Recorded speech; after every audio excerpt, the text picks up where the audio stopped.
Chicos, ¿qué tal? ¿Cómo están? Vamos a empezar entonces con la clase de retroalimentación. Esta es una clase que, bueno, en inicio pues me hubiese encantado que sea una clase grabada, pero lastimosamente pues no se podía realizar porque no me permite ingresar desde mi cuenta corporativa. Al no poder ingresar desde la cuenta corporativa, pues realmente es muy difícil grabar. Yo no tengo esa opción en mi cuenta personal y por lo tanto ni modo, no hay manera, ¿sí?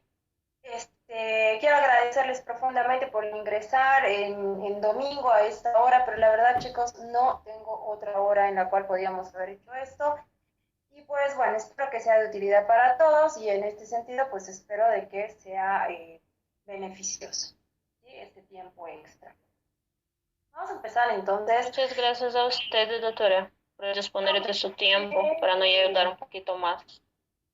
A ustedes, chicos, la verdad es que a mí me gusta mucho enseñar y tal vez por eso saco tiempo y fuerzas de donde ni hay, pero se saca con el mayor de los placeres. Chicos, vamos entonces agarrando nuestros libros, tengamos nuestros libros a mano para empezar un poquitito cómo hacer el seguimiento y que de alguna manera pues nosotros podamos tener toda la información necesaria. ¿Sí? Vamos a empezar con física de la visión. Sé que tenemos 4 capítulos en este sentido para lo que va a ser nuestro segundo parcial, pero la verdad es que no había otra, tenía que ser así. ¿Sí? Para que de pronto para la etapa final pues nos esté quedando solamente el tema de radiación, que lo hemos dividido en partecitas, por así decirlo, porque es un tema bastante amplio, bastante largo, entonces vamos a terminar justamente el 28 de noviembre. A estas alturas del semestre, la verdad es que a mí me da mucha nostalgia, me da mucha pena, porque sé que ya nos vamos a dejar de ver, ya no vamos a estar como que en cada clase. Y la verdad es que para mí cada uno de ustedes se convierte en el transcurso del semestre en personas importantes en mi vida. Entonces es siempre lindo escucharlos cuando estamos en la lista, cuando estamos pasando la lista o cualquier cosita, por lo menos ahí en ese momentito los escucho. Y eso es bastante bonito en ese sentido. Ya nos quedan solo 2 clases nada más para finalizar el semestre. A ustedes, Shirley. Entonces nos faltan 2 clasecitas nada más. Ay, me da mucha pena de verdad. Así que ya ni modo, así 2 clases más que nos veremos. Chicos, pues vámonos entonces. Yo creo que ya todos estamos con nuestros libros en la mano. Vamos a empezar con física de la visión. ¿Sí? Cuando hablábamos de la física de la visión, pues habíamos visto todos los parámetros que en este caso están relacionados con lo que es la parte de la visión como tal. ¿Sí? En este sentido, pues habíamos visto las alteraciones, habíamos visto también de pronto las correcciones que podían existir dentro de este tipo de situaciones, como por ejemplo los tipos de lentes, y también habíamos visto cómo de pronto estas ondas de luz pueden ser más o menos dañinas, más o menos complicadas en el momento determinado de generar algún tipo de alteración, ¿sí? Entonces, en ese sentido, es que de pronto, por ejemplo, cuando estamos nosotros revisando de visión, pues abarca muchas cosas. Y también por eso habíamos cerrado el ciclo de aplicaciones clínicas que nosotros como médicos generales pues deberíamos conocer con las normativas que habíamos revisado un poquitito de mi especialidad, pero que creo que les ayudaba mucho cada uno de ustedes para darnos cuenta. ¿Sí? Entonces, en este caso, cuando hablamos de visión, la óptica llega a ser la rama de la física que se ocupa de la propagación y el comportamiento de la luz. Eso lo habíamos revisado también un poquitito en el primer microparcial que dimos. Nos tocó dar justamente de visión y pues empezamos a hablar un poquitito de estos conceptos, ¿no? Tenemos sin duda alguna muchísima cantidad de conceptos cuando hablamos de visión, pero la propagación de la luz en este caso termina siendo importante porque la propagación de la luz es la que nos genera los objetos, ¿no? Y nos va a generar la gama de todo lo que es la visión de colores. Entonces, en este sentido, la propagación de la luz termina siendo la luz emitida por las fuentes luminosas que son capaces de viajar a través de la materia o en ausencia de ella. Y en este sentido, las diferentes sustancias materiales se pueden llegar a clasificar en opacas, transparentes y translúcidas. ¿Sí? que son los distintos tipos de materiales o sustancias dentro de las cuales los podemos clasificar. Y la velocidad, en este caso de índice de refracción, estaba relacionada con la óptica, que se llegaba a comparar un poquitito con la velocidad de la luz, que iba a ser distinto en un medio transparente, con una velocidad de luz un poquito más en el vacío, y este tipo de transformación o de propagación de la luz, pues estaba relacionado con lo que era el índice de refracción absoluto. Entonces, por ahí revisar un poquito el concepto de lo que es el índice de refracción absoluta, pues nos va a ayudar mucho para poder ver esto. En la reflexión de la luz, se dice que de acuerdo con las características de la superficie reflexora, que estábamos hablando hace un momento, reflectora, la reflexión luminosa en este caso puede ser tanto regular o difusa, ¿sí? Y en este caso la refracción de la luz, cuando hablamos de la refracción de la luz como tal, esta se denomina refracción luminosa al cambio que experimenta la dirección de propagación de la luz cuando atraviesa oblicuamente la superficie de separación de dos medios, en este caso transparentes, pero de distinta naturaleza, ¿sí? Y seguimos revisando un poquitito, hay muchísima cantidad de conceptos, la verdad, de todo esto, los lentes, etcétera, los prismas y demás, pero los lentes terminan siendo algo muy importante para la aplicación clínica y que nosotros como médicos los tomamos muy en cuenta para el momento del tratamiento como tal, cuando de pronto se dan las distintas alteraciones. Cuando estas alteraciones se presentan, pues entonces de alguna manera estas alteraciones se corrigen con estos lentes. Doctora, Adelante, hola, por favor. buenas noches. Solo para yo ver acá y no me perder un poquito, ¿en qué página la señora está ahorita, por favor? De los lentes estamos hablando en la página 112. Sí, gracias, doctor. De nada, John. Bueno, en la página 112, pues entonces estábamos revisando un poquitito, más bien gracias, Johnny, para hacernos dar cuenta del tema de las páginas. En los lentes, pues bueno, sin duda alguna, estos son los que nos van a ayudar a la corrección de estas alteraciones. Entonces, como nos ayudan a la corrección, son importantes. Y estos van a depender de su geometría y pueden ser de distintas formas. ¿Y qué tipo de lentes encontramos? Pues encontramos los biconvexos, los planos convexos, los bicóncavos y los cóncavos convexos. Entonces, estos son los 4 tipos de lentes básicos que de pronto nosotros tenemos para poder hacer la corrección, en este caso, de las distintas patologías que se pueden observar, ¿sí? Entonces, ahí es como que habíamos revisado también cómo era la propagación de la luz, habíamos revisado las partes del ojo, habíamos revisado un poquitito la función de cada una de estas partes, ¿no? El funcionamiento que tiene cada una de estas. ¿Por qué? Porque en este sentido, cada una de las partes del ojo termina siendo importante para poder centrar nuestra vista en un determinado objeto.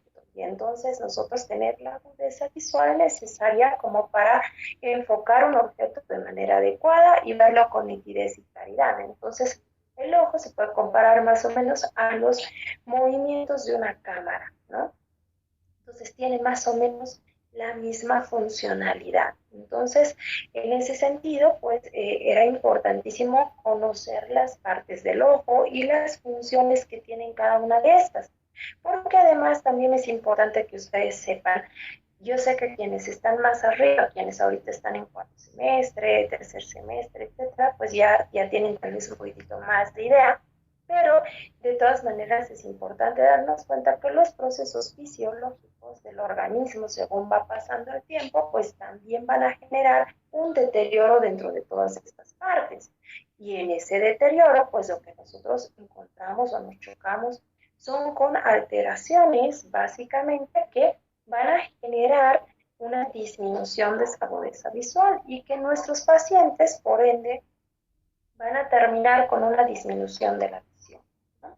Entonces, muchas veces los pacientes en ese sentido son personas que nunca han tenido la necesidad de utilizar ningún tipo de lentes, pero llegan a una determinada edad y de forma fisiológica, pues ni modo, ¿no? Como que les toca en este sentido utilizar algo más porque de pronto disminuye, ¿sí? La visión por múltiples causas. Una de las más importantes quizás la fisiológica, pero también puede ser por otro tipo de alteraciones, tales como la hipertensión arterial, como la diabetes mellitus, ¿no? Que puede llegar a depositar células, en este caso, dentro de lo que va a ser la retina y disminuir también la agudeza visual cuando tenemos pacientes con diabetes. Entonces, algunas alteraciones que, bueno, no vamos a entrar a profundidad, pero que sí pueden llegar a generar tipos de alteración. Entonces, para saber cuál es la medida correcta, la medida se toma en dioptrías. Y estas dioptrías son la unidad de potencia óptica de un lente o de un sistema óptico cualquiera, ¿sí? Las potencias de estos lentes pueden ser convexos y cuando son convexos son positivos y también puede ser un lente cóncavo. Y cuando es cóncavo, en este caso, la potencia de este lente va a ser negativo. Entonces, de esa manera, pues nosotros tenemos por ahí la medición de las dioptrías. Y ahí tenemos distintos tipos de alteraciones, desde la miopía, que en este caso la miopía es la condición en la cual los rayos que provienen de un objeto ubicado en el infinito, luego de refractarse, se cortan antes de llegar al plano focal de la imagen, es decir, de la retina. Y en este sentido, por lo tanto, la imagen se convierte en una imagen borrosa con una acomodación en reposo. Entonces, la imagen termina cortándose antes de llegar a la retina. Como no llega hasta la retina como tal, pues no genera una figura clara. Entonces, como no genera esta figura clara, entonces ahí tenemos ese tipo de alteraciones. Y esto, en este caso, pues muchas veces se da porque el globo ocular es un poquitito más grande y entonces pues, por ahí tenemos alguna alteración. La hipermetropía, por lo contrario, pues estamos hablando de que la estructura misma del ojo es un poquitito como que más pequeña, como que más achatada. Y entonces la hipermetropía es la condición en la cual los rayos provenientes de un objeto ubicado en el infinito, luego de refractarse, se cortan, pero por detrás de la retina, con una acomodación relajada. Entonces, la imagen en la miopía se genera delante de la retina y en la hipermetropía, pues por detrás de la retina, ¿no? Y entonces, ahí quizás estas son las dos alteraciones más significativas, aunque también esté el astigmatismo, que es otro tipo de alteraciones, en este caso ya en otras estructuras también del ojo, y que va a necesitar necesariamente de lentes porque tiene mayores complicaciones que solamente el ver las imágenes borrosas, ¿no? Entonces, en ese sentido es como que, pucha, no, en el astigmatismo es mucho más complejo y para los pacientes que tienen astigmatismo también les es mucho más difícil estar sin lentes, ¿no? Y también debemos tomar en cuenta que muchas veces estas alteraciones pueden ser alteraciones que están dadas de forma un poco genética, ¿no? Entonces estas alteraciones por eso se van repitiendo, como que repitiendo en la familia. Lo propio que pasa con otro tipo de alteraciones a nivel ocular, que por ejemplo es el glaucoma, ¿no? Eso, pero ya lo van a ir viendo en especialidad más adelante. Entonces, básicamente con esto, que es lo fundamental, pues estaríamos terminando con lo que es la visión, teniendo en cuenta siempre estas alteraciones, los lentes, las capacidades de la luz, etc. ¿Sí? Y después de esto, pues viene el siguiente capítulo, que en este capítulo estamos hablando de la física del sonido, ¿sí? Y aquí en la física del sonido, pues vamos a tener necesariamente, cuando hablamos de sonido, tener que empezar con el concepto de lo que son las ondas, ¿sí? Y las ondas en este caso, pues pueden ser de dos clases, pueden ser mecánicas y electromagnéticas, ¿no? Entonces estas ondas hay que tomarlas en cuenta. Estos dos tipos de ondas, ¿sí? Mecánicas y electromagnéticas. Estas ondas pueden estar o ser caracterizadas, en este caso, por ser periódicas, por ser no periódicas, longitudinales, transversales, progresivas o viajeras y por último, estacionarias. Cada una obviamente va a tener sus propias características, pero es básico que por lo menos estemos al tanto de todo esto. Y siempre que hablamos de sonido, más allá de las ondas, pues necesitamos también un poquito ver el tema de la velocidad. Pero la velocidad de propagación de las ondas sonoras van a depender también un poquitito de las características del medio, ¿sí? Y no así, en este caso, de la característica de la onda como tal. Entonces, depende mucho más del medio en el que se encuentra, ¿sí? Cuando hablamos de la velocidad del sonido, depende mucho más del medio que en este caso de las características propias de la onda, incluso de la fuerza que pueda generar esta onda como tal. Entonces, en ese sentido, es también importante que nosotros tomemos en cuenta esta situación, ¿sí? Bueno, a ver, vamos a seguir entonces. Ya me hizo un cachito de calor. Ya. Dentro de la página 130, en este caso, en la página 130 nosotros tenemos un cuadrito, ¿sí? Que nos genera más o menos unas mediciones o unas medidas, ¿sí?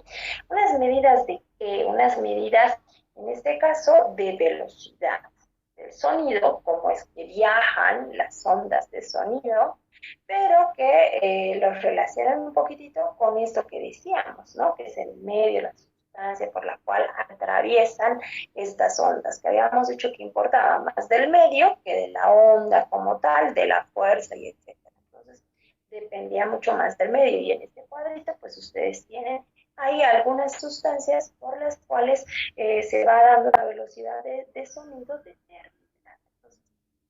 Es el cuadrito o la tablita número 1 en la página 130 de nuestro libro, y ahí tú lo puedes revisar, ¿sí?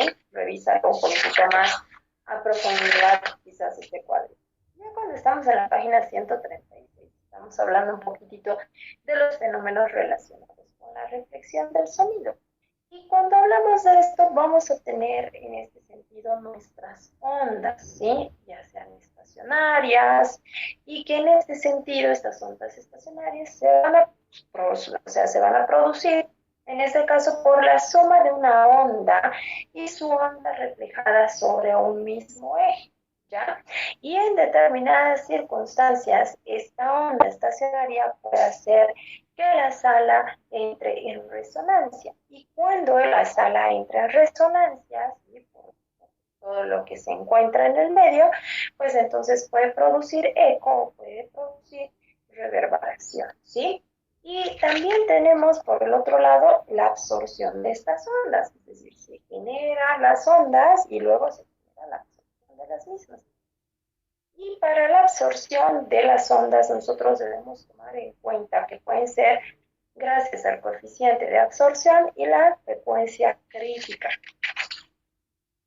No tenemos muchos conceptos igual, pero empezamos luego con lo que es la fisiología de la audición, y al igual que se había revisado dentro de lo que era la primera parte de visión, todas las partes del ojo, pues también era importante revisar un poquitito la fisiología de la audición. Y entonces acá tenemos desde lo que es el conducto auditivo externo hasta el conducto auditivo interno, y pues todo lo que es esa cadena de huesecillos, nuestras células, cómo es que de pronto va sucediendo todo esto, este fenómeno dentro de lo que es el cuerpo humano mediante la anatomía y la fisiología, ¿no? Entonces era importante de pronto por ahí encontrar un poquitito este tipo de conocimiento para que nosotros sepamos exactamente cómo funciona. Aunque toda esta parte básicamente de lo que es el sonido y todo lo que conlleva las partes del oído externo, medio interno, cuando ya estamos un poquitito más en el oído interno, también vamos en algún momento a estar relacionando con el equilibrio y no solamente el sonido, ¿no? Entonces también nos va a generar algunas otras patologías por ahí que son interesantes en ese sentido. Entonces hay que tomar en cuenta cuando hablamos de audición que también de alguna manera anatómica y fisiológicamente, pues esta parte estará relacionada también no solo con la audición, sino también con el equilibrio. es súper importante tomarlo en cuenta, ¿sí? Ahí están todo lo que es básicamente esa cadena de huesecillos que va a empezar a unirse con la membrana timpánica, va a generar en este caso la vibración del sonido y va a llegar pues, hacia la parte del oído interno, que luego estas células especializadas, junto con todos los líquidos que se encuentran dentro de sus estructuras anatómicas, van a generar esa respuesta del sonido. Entonces es importante tomar en cuenta, ¿no? Y también habíamos visto que hay determinada cantidad, en este caso, de hertz que van a estar relacionados con el tema del sonido, y cuando estamos por encima de los 25.000 Hz, en este caso vamos a empezar a clasificarlo como ultrasonido, ¿no? Entonces es importante también tomar en cuenta desde cuándo nosotros hablamos de ultrasonido. Hablamos de ultrasonido cuando estamos hablando en este sentido de ondas de superiores a los 25.000 Hz. ¿Cuáles son esas cualidades que tiene el sonido? ¿Qué tipo de cualidades va a tener? Pues en este caso tiene 3 cualidades básicas: la intensidad, el tono y el timbre. Entonces no hay que confundirnos en los conceptos, ¿sí? Entonces, súper importante, cualidades del sonido, intensidad, tono y timbre, que son completamente diferentes. Entonces, la intensidad, en este caso, es aquel fenómeno físico que capta lo que es lo fuerte y lo débil, ¿no? Del sonido. Entonces, la intensidad es esa. La intensidad te marca o fuerte o débil, ¿no? Entonces, te hace ese tipo de diferenciación bajo esa escala, bajo ese rango. El tono, por el contrario, pues el tono es la cualidad del sonido mediante la cual el oído le asigna un lugar en la escala musical, es decir, que en este sentido me va a distinguir bajo este criterio los tonos graves y agudos. Entonces, esto es lo que me permite de alguna manera ver si tenemos frecuencias más o menos bajas o más altas, más estrechas, ¿sí? O sea, vamos a tener en este caso distintos tipos de funciones a raíz de encontrar un tono que le da a este sonido una pequeña distinción entre lo que es la parte de los tonos graves y los tonos agudos. Muchas veces nosotros inconscientemente estamos clasificando los sonidos entre graves y agudos, aunque no seamos músicos, aunque de pronto por ahí nosotros no sabemos mucho de música, pero sí que de manera empírica, muy quizás sin conocimiento, pero estamos distinguiendo los tonos entre graves y agudos, ¿no? Entonces eso es importante tener en cuenta. Y por último, el timbre, que muchas veces se confunde lo que es el tono y el timbre y se cree que son como sinónimos, y no lo son. En este caso, el timbre lo que hace es permitir distinguir esos sonidos que son procedentes de diferentes instrumentos, aun cuando en este caso posean iguales tonos e intensidades. Y esto, en este caso, el timbre, básicamente es la que nos permite reconocer los tonos de voz. Por eso yo puedo reconocer a una persona, es más, puedo estar de espaldas, por no estarle mirando. En el momento que escucho, si es una persona que he escuchado por mucho tiempo y su voz se ha quedado grabada dentro de lo que es el sistema de recuerdo y ha generado una huella de memoria, entonces solamente con el tono de la voz yo ya puedo reconocer y asocio inmediatamente el tono de la voz, en este caso el timbre de la voz, con lo que va a ser en este sentido la persona. Entonces, 2 áreas completamente distintas del cerebro se ayudan como para que yo pueda reconocer de alguna manera este tipo de situaciones. Es así que nos ayuda muchísimo. Cuando de pronto se genera mucha cantidad de sonidos, en este sentido, que no son los mejores sonidos y que no me llaman la atención, pues entonces se convierten en algo así como el ruido, ¿sí? Entonces el sonido que no es deseado, el sonido que yo no lo deseo, se convierte en un ruido. Y esto es relativo, porque lo que para mí puede ser ruido, para otro no, ¿sí? Entonces eso también genera algún tipo de diferenciación un poquitito más cualitativa. ¿Por qué?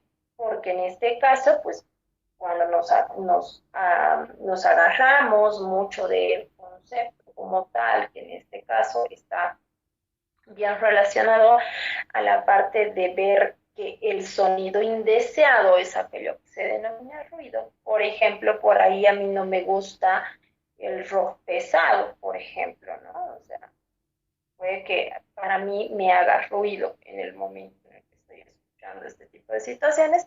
Y una persona que le fascina el rock pesado, pues lo va a disfrutar y para él no va a ser un ruido, va a ser realmente otro tipo de cosas. Y por ahí más bien el ruido para esta persona bien puede llegar a ser, qué sé yo, la música clásica, que quizás para mí es un arte y una música, pues para otra persona no. Entonces, ahí como que hay mucho la parte cualitativa también, ¿no? O sea, ingresa dentro de este concepto la parte cualitativa. Pero el ruido, en este sentido, te va a generar básicamente una incidencia negativa dentro de la salud. Va a afectar tanto este ruido, y ojo que cuando hablamos de ruido no siempre hablamos de ruido físico auditivo, también se habla de ruido mental, se habla de ruido cuando de pronto tú estás con emociones negativas, te genera un ruido interno que pues no es lo mejor para ti. Entonces muchas veces pues, se relaciona mucho el ruido comunicacional, es decir, cuando yo estoy queriendo hablar con alguien y no me entiendo, ¿no? Entonces como que existe un ruido comunicacional o hay algo que de pronto una idea, un pensamiento, un sentimiento, una emoción que no puede salir de mi sistema nervioso, que no lo puedo hacer de lado y entonces como que existe un ruido dentro mío, ¿no? No me permite hacer las cosas como tienen que ser. Pero todo este tipo de ruidos, no solamente estos ruidos físicos de los que ahorita estamos hablando, pero todos estos otros ruidos que les estoy comentando que existen en el ser humano en el día a día, porque es inevitable no tener problemas, es inevitable no tener alteraciones y conflictos en el día a día, o sea, todos, absolutamente todos los seres humanos pasamos por distintas circunstancias. Entonces, si algún rato no tuviste un problema, un día fue maravilloso, pues agradeceselo a Dios porque de verdad en el mundo todos pasamos por todo tipo de situaciones. Entonces, ¿qué va a suceder? En este sentido, cuando hablamos del ruido físico, físico como tal, pues una de las primeras alteraciones va a ser la pérdida de la capacidad auditiva, la hipoacusia. Aquello que nosotros habíamos hablado, cuando yo les recomiendo y les digo, chicos, por favor, no me utilicen mucho lo que es el tema de los audífonos, traten de medir mucho la intensidad del sonido, disminuyamos un poquitito el volumen, tratemos de no exponer mucho nuestro oído a ruidos muy fuertes en tiempos prolongados, porque una vez que se dañan las células auditivas, pues no se van a regenerar. Entonces, como no se regeneran, se queda la alteración como tal. Entonces, esa alteración que se provoca genera la hipoacusia. Y esta hipoacusia es tan complicada que muchas veces incluso puede llegar a generar lo que es en todo caso la sordera total, ¿no? Entonces, estos ruidos muy repetitivos por mucho tiempo, muy prolongados, como lo habíamos visto, por ejemplo, en las NTS 002, que estaba relacionada al ruido, pues estas exposiciones prolongadas dentro de las fuentes de trabajo pueden también generar este tipo de alteraciones, ¿no? Y todas estas alteraciones van a derivar estos estímulos nerviosos que van a llegar al cerebro, van a generar también una respuesta. Y esta respuesta de manera fisiológica va a alterar el ritmo cardíaco, va a alterar el ritmo respiratorio, va a incrementar en este caso la liberación de lo que va a ser el cortisol, por lo tanto va a incrementar lo que es la parte del estrés y en este caso el estrés puede llegar a generar múltiples alteraciones, desde la ansiedad, la inquietud, el mal humor, etcétera.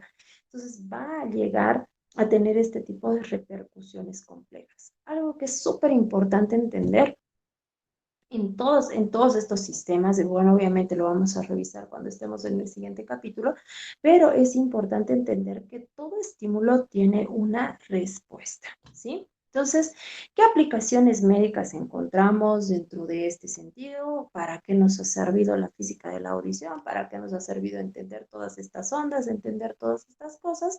Para generar también de alguna manera instrumentos que nos sean útiles dentro de la medicina para poder generar diagnósticos. Y uno de los más importantes posiblemente sea la creación del fonendoscopio o del estetoscopio que nosotros como médicos utilizamos a diario, ¿no? Y estos nos permiten generar, escuchar de alguna manera todo lo que está pasando en nuestro organismo, y esto, gracias a todas estas ondas sonoras, pues nos va a permitir llegar a diagnósticos importantes. Y por el otro lado también está la parte de la ecografía. Cuando estamos hablando de la ecografía, en realidad, esta cuando estaba empezando era ¿cómo les puedo decir? Antes no existía mucho este tema, por lo menos acá en Bolivia, ¿no? La especialidad de imagenología como tal incluso es bastante nueva dentro de nuestro país, se podría decir, porque antes si tú querías ser imagenólogo, pues tenías que irte a formar al exterior, sí o sí, ¿no? No existía en Bolivia. En Bolivia debe ser, a ver, la primera promoción tendrá, ¿qué? Pues unos 6 años, 8 años, cuando mucho, de tiempo, ¿no? O sea, no lleva tampoco mucho tiempo la especialidad. Pero en este caso la ecografía es un medio diagnóstico que nosotros tenemos y que se basa básicamente en los ecos reflejados en estas estructuras corporales y esa parte de las ondas de ultrasonido que viajan a través del líquido. Entonces, por eso cuando hacemos ecografías, casi siempre nosotros nos valemos del líquido, porque cuanto más líquido existe, por ejemplo, en cavidad abdominal, cuando vamos a hacer algún tipo de ecografía o cuando de pronto necesitamos revisar esta parte, pues siempre pedimos a la paciente que ingiera mucho. Cuando vamos a revisar vejiga, etcétera, vamos a pedirle que consuma una determinada cantidad de líquido, porque cuanto más líquido exista en este medio, pues viaja mejor las ondas de ultrasonido y tenemos mejores resultados de imagen. Entonces, cuando de pronto no ha consumido mucho líquido el paciente, entonces pues como que las ondas se van perdiendo y la imagen no termina siendo tan clara o tan nítida como lo puede ser cuando de pronto existe mayor cantidad de líquido en el lugar. Entonces, esas cositas también son importantes tomarlas en cuenta. Muchas personas creen o piensan que la ecografía está relacionada con las radiaciones y no, para nada, pues no tiene nada que ver con las radiaciones, porque estamos trabajando en este caso con las ondas de ultrasonido. Ya habíamos dicho que las ondas de ultrasonido se consideraban cuando estaban por arriba de los 25.000 Hz, ¿no? Ahora, vámonos a la física del sistema nervioso. Cuando estamos hablando de la física del sistema nervioso, pues bueno, el libro nos habla mucha cantidad de historia, pero también nos empieza a hablar de algunos conceptos que son bien básicos, como por ejemplo la electricidad estática, ¿sí? Que en este caso se convierte en esa acumulación de cargas eléctricas en un objeto y que se va a producir cuando ciertos materiales se frotan y entran en contacto uno con otro de distintas superficies, ¿no? O sea, de distinto tipo de textura, de todo, ¿sí? Y también pues vamos a tener las cargas, ¿no? Las cargas eléctricas, que son tan importantes. En las cargas eléctricas están las positivas y las negativas. Y se dice que dentro de estas cargas, las cargas iguales se repelen y las cargas, en este caso contrarias, se atraen, ¿no? Por eso negativo con negativos van a repeler, positivo con positivos se repelen, y siempre es como que se une el negativo con el positivo. Y eso pasa en todas las cosas de la vida, es algo impresionante. Pero la verdad es que siempre vas a encontrar, incluso cuando estamos hablando ya de manera muy personal, pues siempre encontramos una persona que es completamente diferente a nosotros. Incluso cuando se forman las parejas, ustedes van a encontrar que todo el cuerpo son cosas químicas, energéticas. O sea, no nos podemos hacer a los locos como médicos, que como médicos neguemos ese tipo de situaciones, ya es mucha ignorancia, ¿no? Porque realmente como médicos nosotros sabemos. Por eso siempre les digo, y no me canso de repetirles, para los psicólogos, por ejemplo, que se llamen emociones, perfecto, y que lo manejen como tal. Yo no lo voy a poder, o sea, no le voy a poder cambiar el nombre pues a las emociones. Se llaman emociones y tienen sus nombres, ¿no? Ya sean positivas o negativas. Y lo mismo pasa con esto, la energía, ¿sí?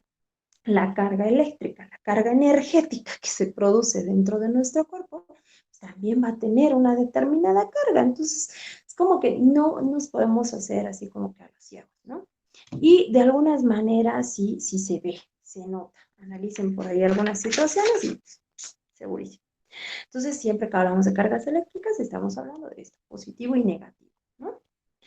Y también tenemos los principios de conservación de las cargas, que en este caso nos dicen que nunca hay una destrucción total ni la creación neta de una carga eléctrica, y el proceso electromagnético de la carga total de un sistema aislado se conserva, ¿no? Entonces, como que también nos va dando por ahí algunos conceptitos un poquito interesantes. Y por el otro lado tenemos los tipos de carga inducida. Estos tipos de carga inducida, en este caso, se producen cuando un objeto repele o atrae a los electrones de la superficie de un segundo objeto. Y en este sentido, cuando, por ejemplo, se frota, te dice el libro, te da un ejemplo, ¿no? Te dice, por ejemplo, cuando se frota un globo, el globo se mantendrá pegado a la pared debido a la fuerza atractiva ejercida por dos superficies con cargas opuestas. Entonces, una vez que tú estás haciendo eso, pues como que se repele, ¿sí? Entonces, más o menos funciona así la figura en este sentido, ¿no? Y bueno, vamos a tener un montón de otras leyes y tal, y todo eso dentro de lo que es la parte de la física, como tal, dentro del sistema nervioso. Pero, pues, creo que debemos centrarnos un poquitito más en la parte más médica que en la parte tan física, ¿no? Y en ese sentido, cuando hablamos de la física del sistema nervioso como tal y su aplicabilidad dentro del mismo, estamos hablando de que la función del sistema nervioso puede reducirse en esencia a la transmisión de señales mediante las cuales un estímulo produce una respuesta. Entonces, el sistema nervioso va a vivir a raíz de lo que son estas llamadas sinapsis, ¿no? Entonces, estos estímulos que se van generando, no importa si son visuales, auditivos, gusto, tacto, ¿sí? Cualquier tipo de estímulo que vaya a tener va a llegar directamente al cerebro. Y nunca, nunca nos olvidemos que la parte del cerebro, ¿sí? Está en este caso relacionada con dos sistemas súper importantes para nuestro día a día.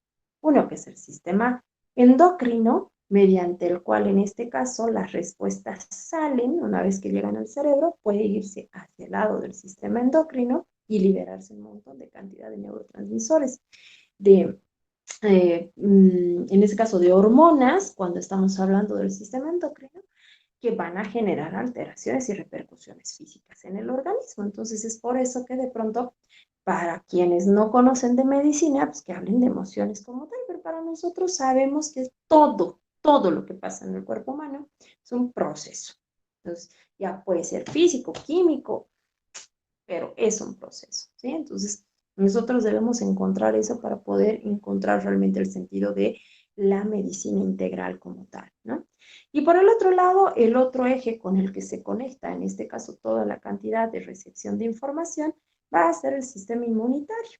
Entonces, esto va a generar alteraciones a nivel de las células de defensa del cuerpo, de las células normales, etcétera, y vamos a tener distinta cantidad de alteraciones a consecuencia de este tipo de estímulos.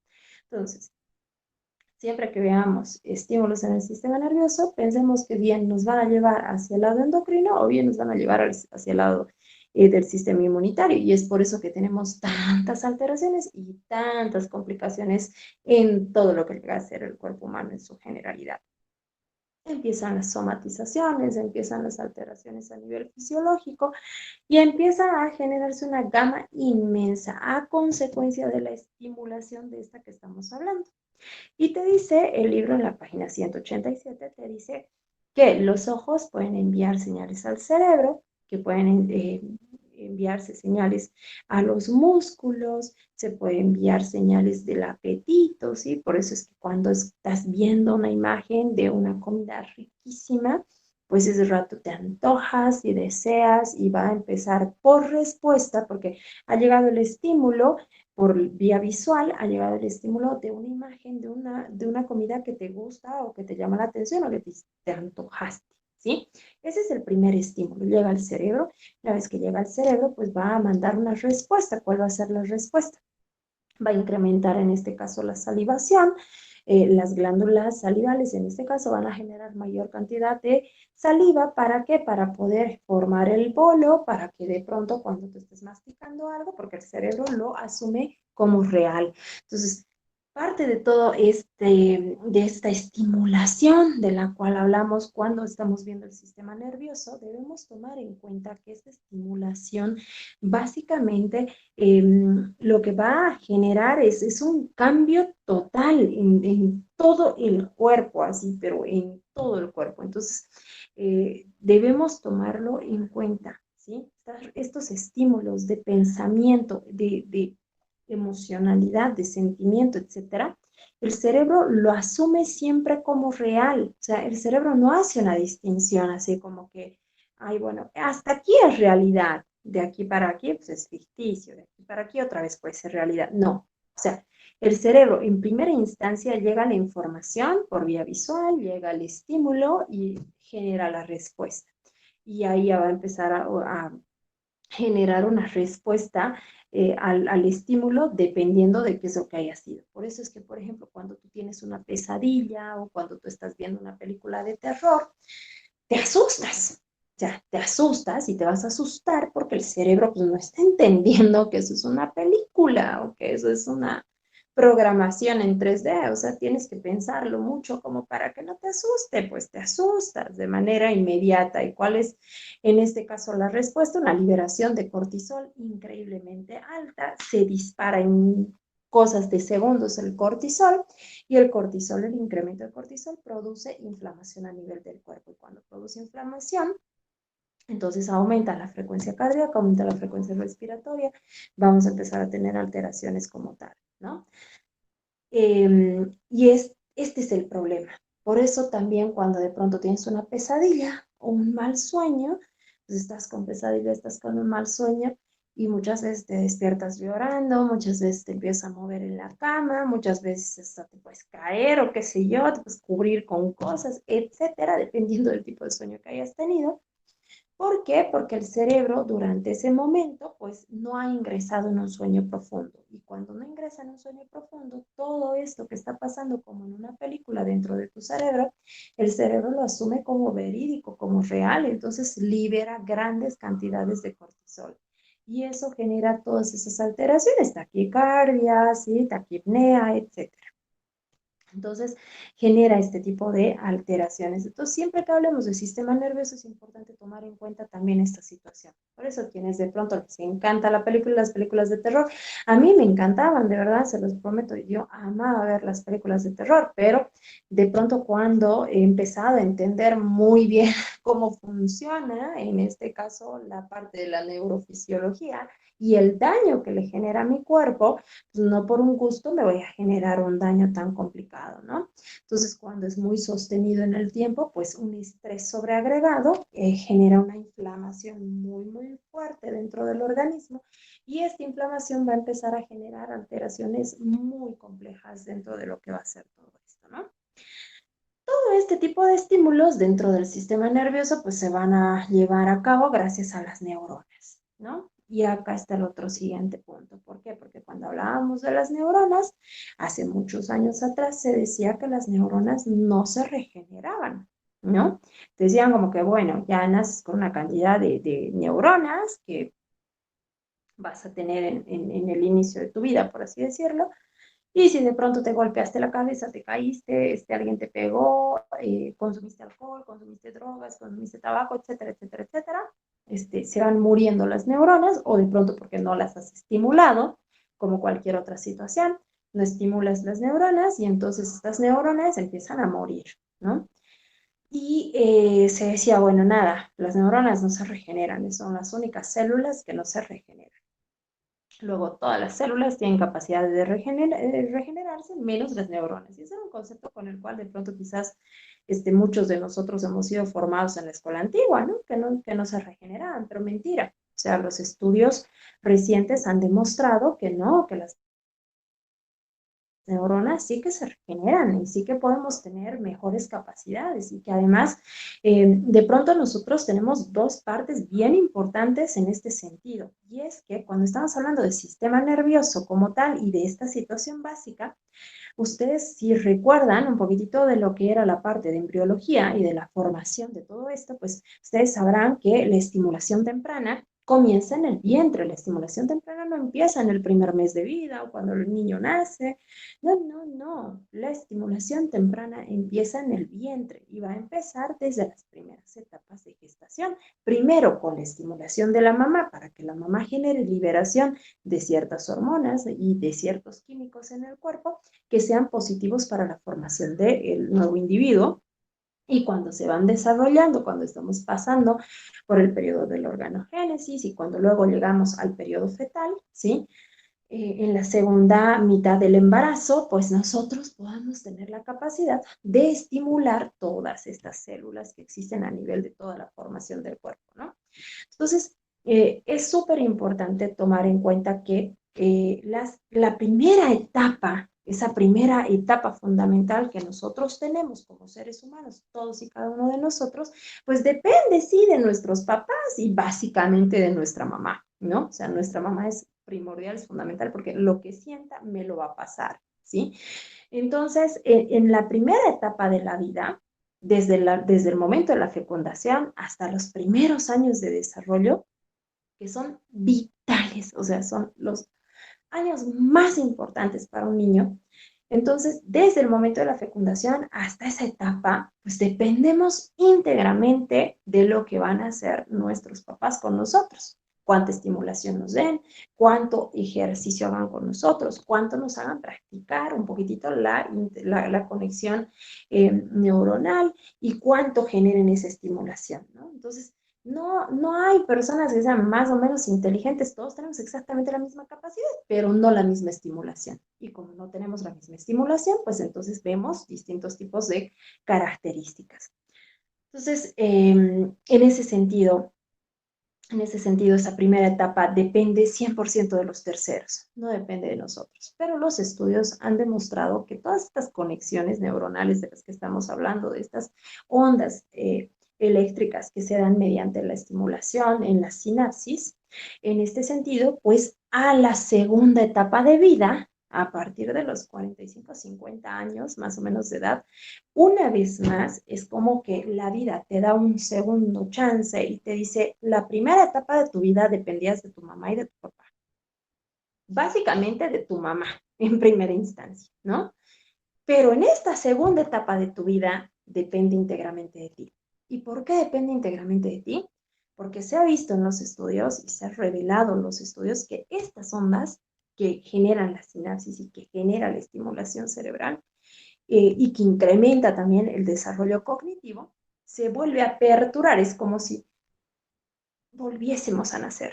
Y entonces, estas conexiones neuronales son capaces de generar grandes capacidades, grande conocimiento, muchísima cantidad de conexiones neuronales que nos pueden ayudar en todo lo que es este proceso, este desarrollo, ¿no? Entonces, yo siempre les decía a mis estudiantes cuando estábamos en fisiología, cuando yo daba fisio, pues yo les decía eso, ¿no? O sea, nada, la primera etapa dependía de tu mamá, dependía de tu papá, ya échale la culpa si quieres, pero en este caso ya luego tienes una segunda oportunidad de vida en la cual depende íntegramente de ti. Por eso las personas que estudian, por eso las personas que generan sus libros, cuando hablamos de escritores, por ejemplo, los escritores que tienen sus mejores libros muchas veces surgen en estas etapas de su vida. ¿Por qué? Porque tienen mayor cantidad de conocimiento, de experiencia, etcétera, pero porque hay mayor cantidad de conexiones neuronales que les permiten generar esa estimulación que de pronto quizás por ahí antes no tuvieron. Entonces, la vida es tan generosa que nos da siempre una segunda chance, ¿sí? Entonces, súper importante ver ese tema. Y se los comento así porque pues así es como nos importa desde la medicina, ¿no? O sea, la medicina hay que analizarla, la medicina es que no es como para memorizarla, chicos, o sea, no trates de memorizarte toda la medicina, trata de entenderla, trata de relacionarla, porque si no las relacionas, por eso se les hace tan difícil fisio, por eso se les hace tan difícil anato, No, pues son materias fáciles, pero solo requiere que, sin algo de memoria, pero que relaciones, que lo analices un poquitito más. Entonces, estas señales en las neuronas se denominan potenciales de acción, ¿no? Y vamos a tener distintos tipos de potenciales de acción y estas cargas eléctricas se ven a la diferencia de concentraciones, en este caso, que tenemos de las sales al interior de las células y al exterior de la misma, y entonces se genera este tipo de situación como tal, ¿no? Bueno, todo lo que es el concepto de la sinapsis en su generalidad. El proceso en este caso de paso de la información de una neurona a otra es esa que se conoce como la sinapsis, ¿no? Eso ya ustedes lo deben venir escuchando desde que estaban en el colegio.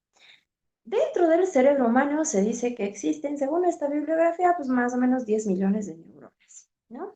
Alguna bibliografía dice que tenemos mucho más, pero ya no nos vamos a pelear por eso, ¿no? Cada bibliografía tiene su información. Dentro de este libro te dice 10 millones de neuronas. Ya, perfecto. Todos nacemos con esa cantidad, entonces, pucha, estimulemos, ¿no? Si bien, además, por el otro lado, nosotros tenemos una mayor capacidad de estimulación en etapas tempranas de la vida, no significa de ninguna manera que si tú no tuviste una estimulación temprana adecuada, no te vayas a poder estimular después, más adelante o cuando estemos en esta edad, pues claro que puedes. Entonces, no hay excusas, ¿sí? Es como que muchas veces, alguna vez escuchaba a mis estudiantes decir, ay, pues que no, a mí no me estimularon cuando era chiquitito. Da lo mismo, ¿no? O sea, ahora ya eres grande, eres independiente y tienes que hacerlo solo, ¿no? Entonces, hay como este tipo de cositas, ¿no? O sea, nadie es más ni menos inteligente que nadie. Solo que hay gente que utiliza un poquitito más la fuerza de voluntad, genera mayor cantidad de estimulación y por lo tanto, pues, las respuestas, ¿no? Y vamos a tener distintos tipos, en este caso, de neuronas como tal. Vamos a tener unas que son mielinizadas y otras que son amielinizadas, es decir, o no mielinizadas como tal, ¿no? Y cuando hay degeneración de cada una de estas, pues empiezan a producir este tipo de alteraciones como las que vimos en los casos clínicos que nos presentaron sus compañeros. De ahí hablábamos, por ejemplo, dentro de la desmielinización, pues está Parkinson, está esclerosis múltiple, etcétera, ¿no? Entonces hay muchas alteraciones como tal a consecuencia de este tipo de situaciones. Entonces, sistema nervioso, chicos, es, ay, no, es apasionante. Yo me pasaría la noche hablándoles de sistema nervioso porque realmente muy interesante. Hay tanto para hablar, pero tanto que no terminaríamos, creo que en toda la noche. Y así llegamos al último capítulo. Yo sé que deben estar recansados porque ya nos hemos tomado una hora, deben estar recansados, pero ya un poquitito más, chicos. Empezamos entonces con termodinámica de los sistemas biológicos y vamos a empezar con el concepto básico de lo que es la termodinámica. Y la termodinámica es una rama de la física que estudia los efectos de los cambios de la temperatura, la presión y el volumen de los sistemas físicos a un nivel macroscópico, ¿sí? Aproximadamente esto significa energía en tránsito y dinámica que se refiere al movimiento, por lo que en esencia la termodinámica va a estudiar la circulación de la energía y cómo la energía infunde movimiento. Y este es uno de los capítulos más bonitos quizás de toda la materia, porque tiene tanta aplicación, o sea, tiene tanta aplicación que es maravilloso. Ahí en cada uno de los equipos, de los grupos, pues hemos visto cómo han presentado distintos tipos de casos, uno más interesante que el otro.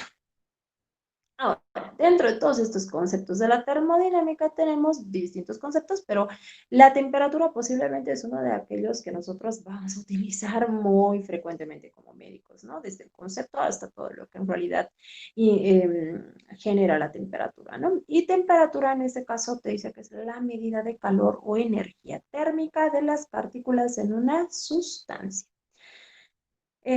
Y aquí te hace el libro una diferenciación y te dice, no es lo mismo calor que temperatura, porque te dice calor es la energía total del movimiento molecular de una sustancia, mientras que temperatura, te dice, es una medida de la energía molecular media. Y cuando hablamos de temperatura en medicina, uy, ¿no? O sea, realmente hay mucho para hablar. Y es uno de los principales signos que se presenta dentro de las alteraciones patológicas en el cuerpo a consecuencia de distintos tipos de liberaciones de citoquinas y demás, ¿no?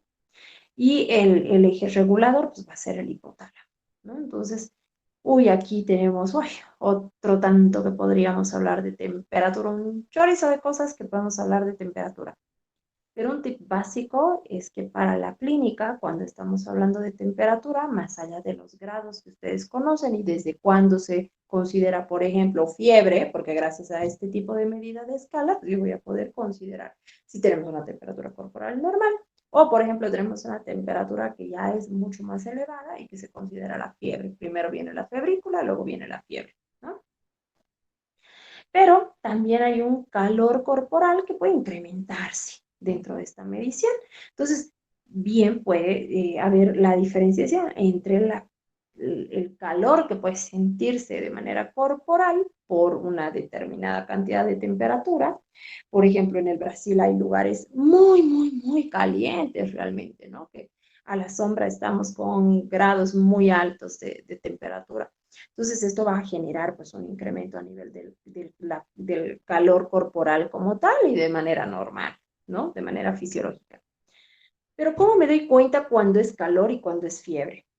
El primer tip que te puedo dar es que la fiebre quema, y eso no te olvides jamás. Para que tú reconozcas si es calor corporal o es fiebre, la fiebre quema. El calor corporal no.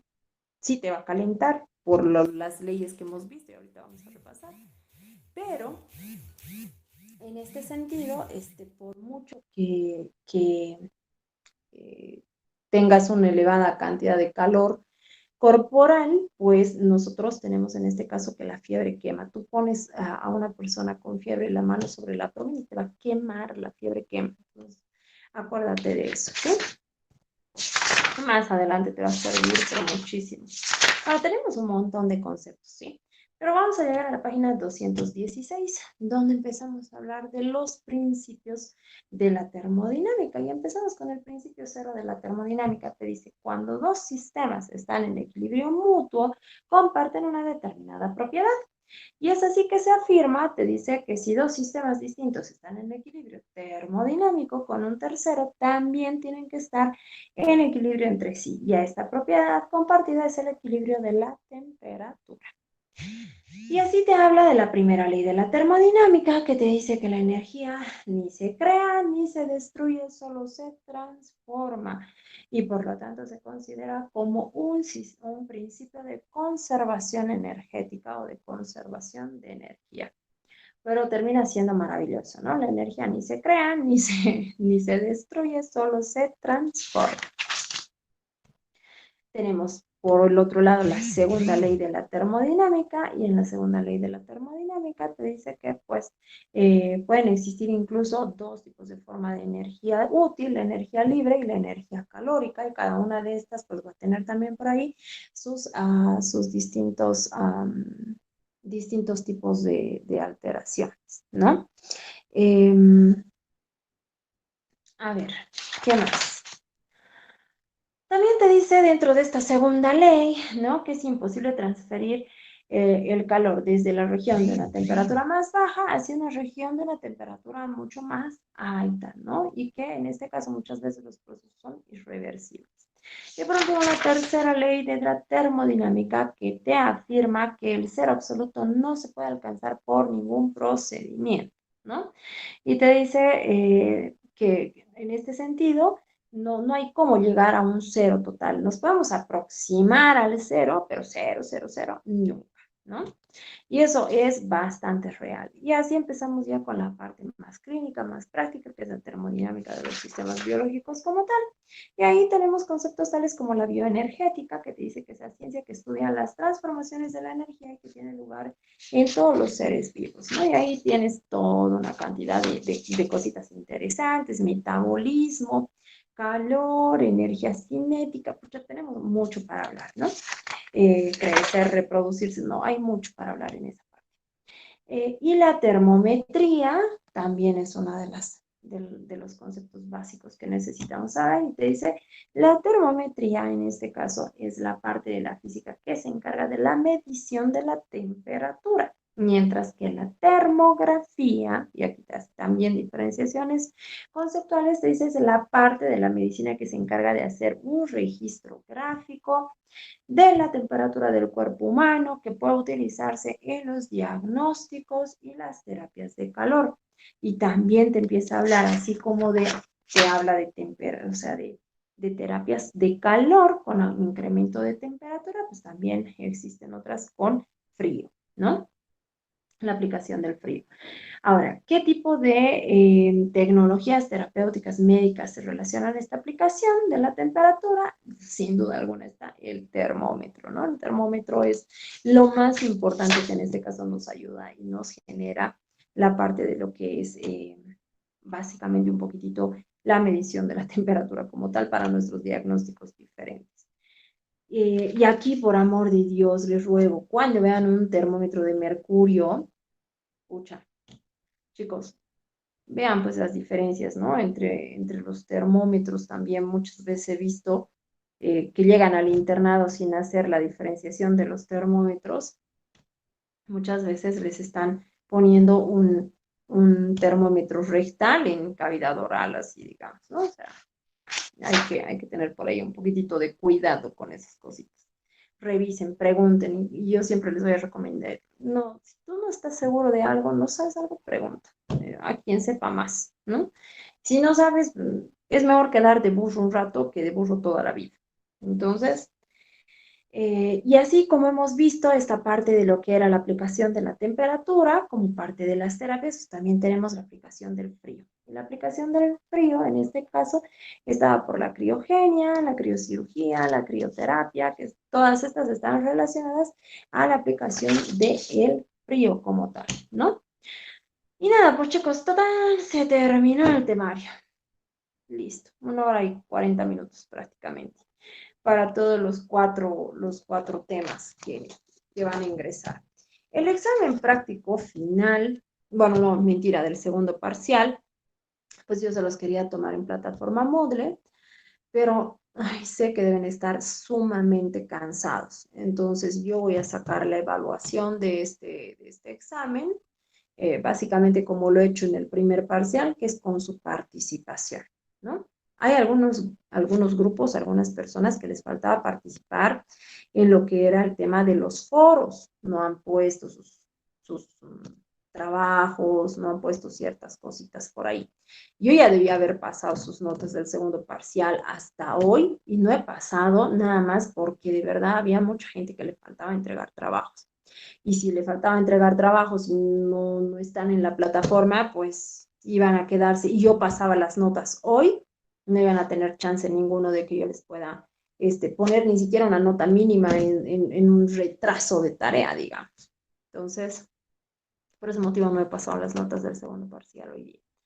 Sin embargo, chicos, les pido por favor, suban quienes les falta todavía entrega de trabajos, pues suban, porque aunque no tengan el 100 sobre 100, pues por lo menos tendrán 80, 70, 60, qué sé yo, ¿sí? Depende de cómo está su trabajo.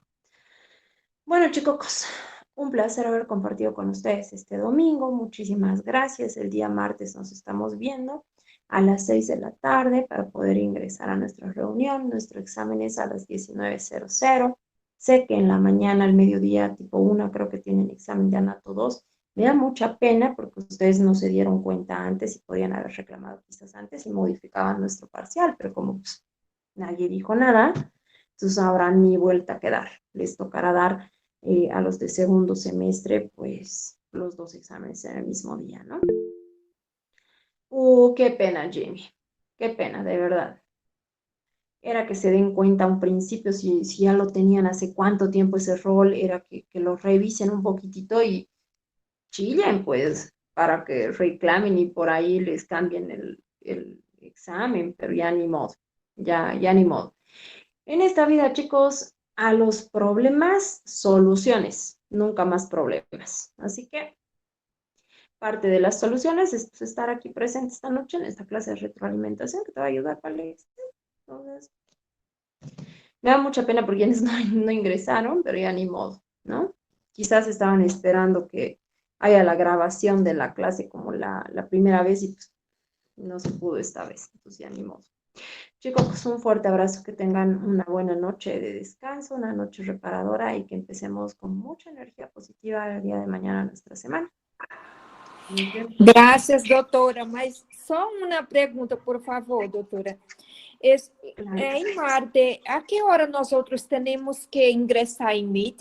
18:00 iba, porque somos mucha cantidad de personas. Entonces, no nos va a alcanzar media horita por ahí. Entonces, a las 18:00 ya vamos a estar empezando, ¿sí? Está bem, doutora. Muitas graças. Sim? Doctora, Sí, el día martes con el grupo 2, nosotros seguiremos en clase después del examen.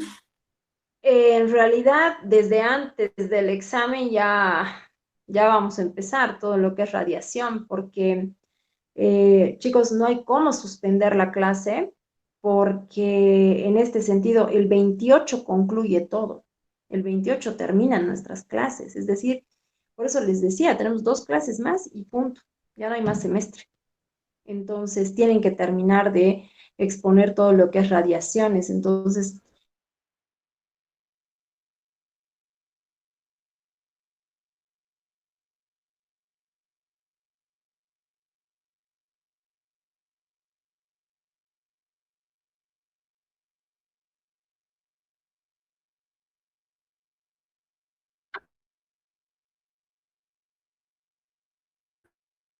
Buenas noches, doctora Samuel. Doctora, disculpe, ¿me podría decir, por favor, si el 28 acabamos, o sea, literalmente con todos los cursos?